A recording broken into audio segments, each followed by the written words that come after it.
There's some pretty important information out there you need to know about how to keep your holiday a very healthy one, a safe one, information that you may not have heard before, we promise. Joining us now live from Sacramento, California, Dr. Bill Lloyd. Dr. Lloyd, you're not going to rain in our parade. We're still going to, enjoy the food stuff. But you say we need to be a little bit more careful about, I guess, knowing what some of the hazards are. Well, Frederica, holiday weather during the 4th of July is what we call the sweet spot for bacteria contamination. Nice warm weather, not too hot, not too cold. Funny things can happen when you leave the food out, and it's not always the meat. We'll talk later about the meat, but other things like salads and hard-boiled eggs, things like that can go sour very, very quickly and spoil your party. So you want to make sure you keep the cold things cold and the hot things hot. Here's a good tip. Take yourself a shallow baking pan, fill it with water, and put it in the freezer the night before your party. Using planks of ice like that, well, you can put them under the serving dishes and keep the food colder longer. Oh, that's clever. I didn't think about that one. And beware of watermelons. Frederica, watermelons Why? are filthy.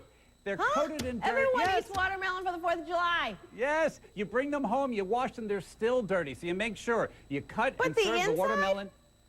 I mean, you're not eating the rind. You serve the watermelon someplace else. You don't serve it till the last minute. You bring it to the party in a separate plastic bag, and you don't let the knife that cuts the watermelon touch anything else. And speaking of utensils, I brought this beauty. This was a Father's Day gift a couple of years ago. But utensils and plates, you make sure you keep the ones that come in contact with the uncooked food separate from the ones that are used to serve the cooked foods. And ice chests. Now, you want to make sure you bring 2 ice chests to the party, an ice chest that's used for cocktails and beverages and smoothies, and then an ice chest that you use just to keep things cold. Because when you put food items like meat in with that soggy water and that chilled ice chest, you don't want to put those ice chips in your drinks for obvious reasons for contamination. And finally, that cutting board. That cutting board, it's a sewer. It's loaded with all kinds of germs, so you have to wash it frequently. And again, never cut uncooked foods on the same cutting board you'll be using to serve that food. That's right. The meats, the vegetables, fruits, keep them away from one another. Okay, now what about apparently, when you're grilling, you got to be a little careful about, if I'm going to have a burger or something, I usually say, really well done, like almost burn it. And you're saying that's actually not a good thing. Incinerated meat is never good. And, you're at a party. It's time to chill. So you don't want to be in a rush to just light that fire, throw the meat on, burn it, and serve it. No, you don't want to do it that way because we know that there are toxic substances that can form when meat is overheated, particularly fatty meat. So choose lean meats. And Frederica, some people actually microwave their meat for just a few minutes before they take it to the grill to shorten the amount of time it's actually exposed to the flame. Oh, I didn't know people did that. And then they have the 6-inch rule. Yummy.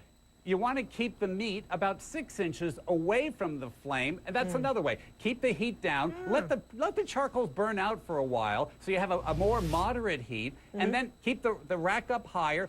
Go get a drink from that clean ice chest and take your time and let the meat cook slowly and reduce your chance. And also, clean that grill before the party. Scrub it. Get all that greasy gunk off before you light the fire. You don't want last year's meal, or last season's, hot dogs and hamburgers. You don't want that on there. It's specifically loaded with those poisons that can possibly cause cancer. Now, how about the type of grill? I mean, you might like the traditional charcoals. Maybe you do the propane tank. How do either one of those things impact your food? The big issue is the accelerant, so that's the lighter fluid. So whether you're squirting that gasoline barbecue lighter fluid on either a wood fire or a charcoal briquette fire, give the fire time to burn those chemicals off. And like we said, have a drink. Go on in and watch CNN for a while. Come on back, and the fire's just perfect. You'll get rid of those chemicals that could possibly ruin your party, and you'll have the fire at a more moderate temperature so the meat will cook properly, again, without causing those carcinogens to form. All right, Dr. Bill Lloyd, what's going to be your perfect 4th of July holiday food menu?